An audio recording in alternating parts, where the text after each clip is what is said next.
When the bio-parent becomes passive, the silence that changes everything. There's a role in many high-conflict or alienation-tinged family systems that rarely receives the attention it deserves. Not the openly hostile parent, not the controlling step-parent, but the one who says very little at all. The passive bio-parent. Passivity is a complicated thing, because on the surface, it can look like peacekeeping, like maturity, like restraint. I don't want to fight. I'm staying out of it. I don't want to create tension in the home.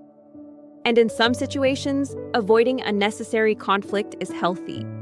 But within certain family dynamics, passivity can become something else entirely.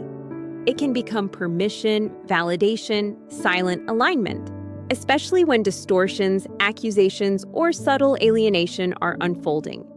Because children do not interpret silence neutrally, they interpret it emotionally. When a child hears criticism, reframing, or negativity about their other parent, and the bio-parent says nothing, the silence itself becomes a message. Not correcting becomes confirming. Not challenging becomes agreeing. And over time, a powerful psychological conclusion begins to form. If this weren't true, someone would say something. Many passive parents are not malicious. They are conflict avoidant, emotionally exhausted, fearful of destabilizing their current relationship. They may feel caught between their partner, their child, their former spouse, their own discomfort with confrontation.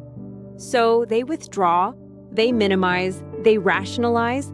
It's not worth the argument. The kids will figure it out. I don't want drama. But what feels like neutrality to the adult rarely feels neutral to the child, because children rely on parents not only for safety, but for reality orientation. They look to the bio-parent to define what is fair, what is true, what is appropriate, what is exaggerated, what is distorted. When that anchor goes quiet, the emotional landscape begins to shift. In households where a step-parent or other adult carries strong opinions, silence creates a vacuum, and vacuums do not stay empty for long. Narratives fill the space, interpretations harden, assumptions settle into belief. Gradually, the influencing voice becomes the dominant truth, not necessarily because it is accurate, but because it is unchallenged. One of the most painful realities in these systems is that passivity often grows slowly. It may begin as subtle discomfort, a reluctance to argue, a desire to keep the peace. But over time, silence becomes habit. Habit becomes pattern. Pattern becomes family structure. The child may begin noticing, Dad doesn't defend Mom. Mom doesn't challenge Dad's partner. No one corrects the narrative, and children, deeply intuitive observers of emotional safety, adapt accordingly. They may begin aligning with the perspective that feels safest within the dominant household.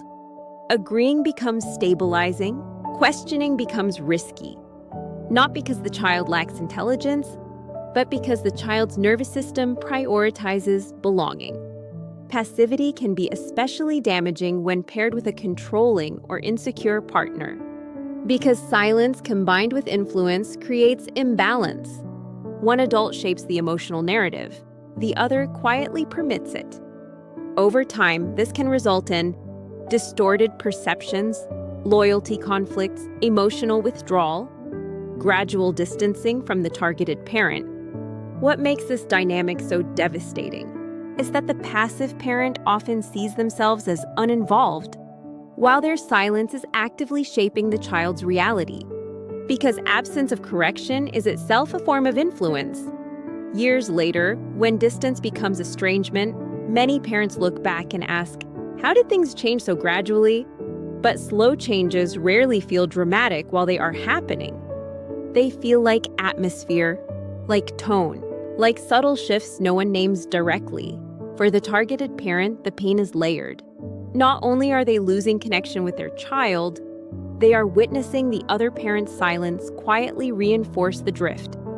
It can feel like abandonment by two people at once, the child and the co-parent. There is also a deeply confusing emotional contradiction. Because passive parents are often not cruel. They may still be kind, polite, even warm in other contexts.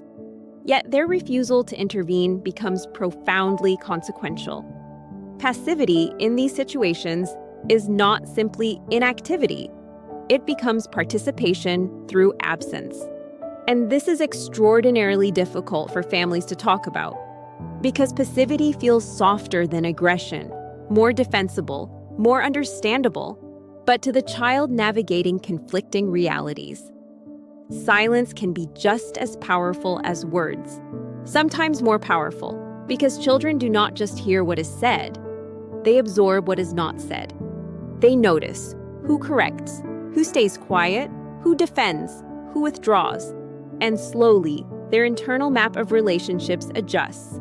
The tragedy of passivity is that it often emerges from fear rather than malice. Fear of conflict, fear of loss, fear of destabilizing the current household, yet its impact can ripple outward for decades.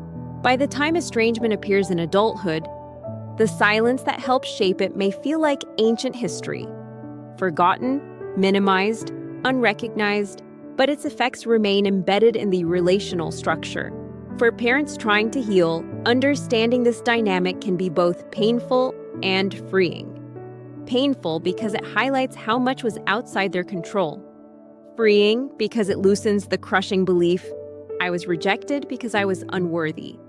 Instead, revealing, I was navigating a system shaped by silence, influence, and imbalance. Clarity does not erase grief, but it softens self-blame. And sometimes, that shift is the beginning of real emotional recovery. If this conversation resonates with your experience, if you've lived through the quiet confusion of watching silence reshape relationships, please know you are not alone in this. Consider sharing this video to anyone going through a similar situation.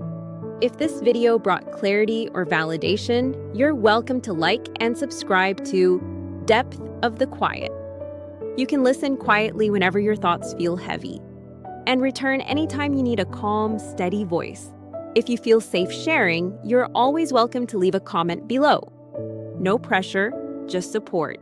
At your pace. You are always welcome here.